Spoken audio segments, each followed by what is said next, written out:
Hey, what's going on? It's Gage here from the Football Friends podcast.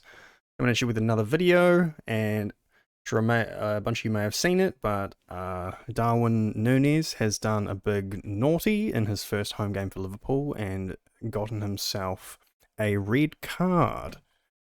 So, yeah, the game, it was sort of going in Liverpool's favour at the start. Liverpool were pressing very high on Crystal Palace, and Crystal Palace do what they do. They sit deep and waiting for the counter attack, and then that actually did lead to the goal. They were pressed so deep, and then Zaha basically had one of the most perfectly timed runs I've seen in a while. It was just amazing, incredible through ball, and he just scored 1-on-1 with Alisson. Fantastic goal. That's what Zaha is capable. You know, when he's up for it, whenever that is, one in every 4 games or something. So yeah, but then the main thing was, yeah, Darwin Núñez received a red card for a headbutt on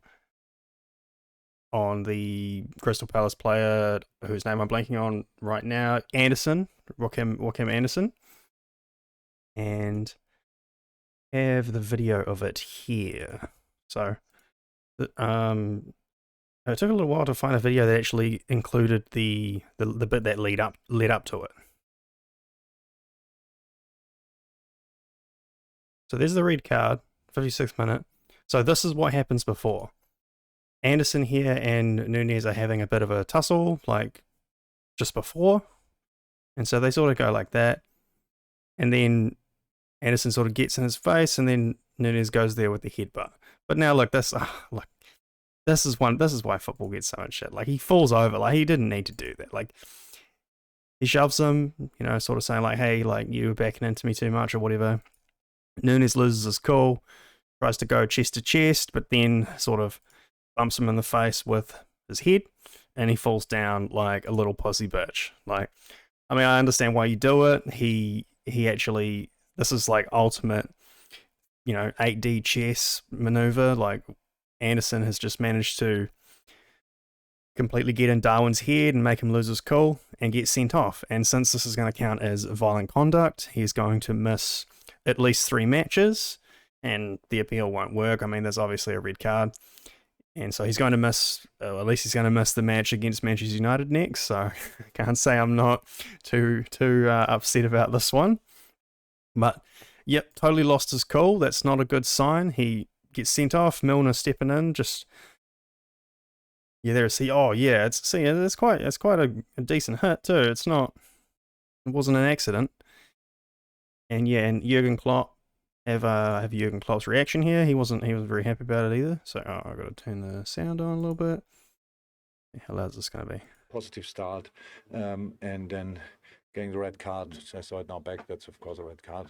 Even when it's provoked all the time, but that's not how he should do it. How he should behave, and but then Yeah, so Jurgen Klopp agrees that it's not how a Premier League footballer should be reacting. Liverpool are normally pretty cool-headed, I got to say. They don't really have any players that freak out like that. It doesn't really happen much, so not the right attitude, I don't think. But Liverpool did manage to salvage a draw from this, because not long after that, Diaz scored a absolute screamer, which Diaz has actually played amazing for Liverpool since signing. I actually, yeah, he was probably man of the match for this. Like, he played so good. He makes tackles and everything.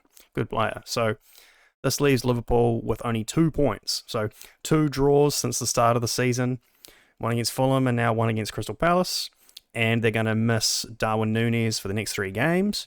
And that also comes, I've mentioned that they have their injury crisis. Well, they had a few come back from that. Tsimikas played, but since then, Matip and Firmino have both managed to get injured too. So the injury crisis is actually getting worse, and they're just having a ton of bad luck in that regard. So it says here, where was it that? So never witnessed in his first 383 games as a Liverpool manager is the red card. Yeah. Well, anyway, to be honest, I actually think Crystal Palace probably should have won this game. I mean, they're going to take a point away to Liverpool, but Zaha had multiple chances after this, and they probably actually could have won the game. They just sort of messed up their chances. So if it had been the whole 3 points for Crystal Palace, they would have been insanely good. And then Liverpool would have only been 1 point ahead of Man U. So, but still not a good start for Liverpool. They're having a bit of bad luck.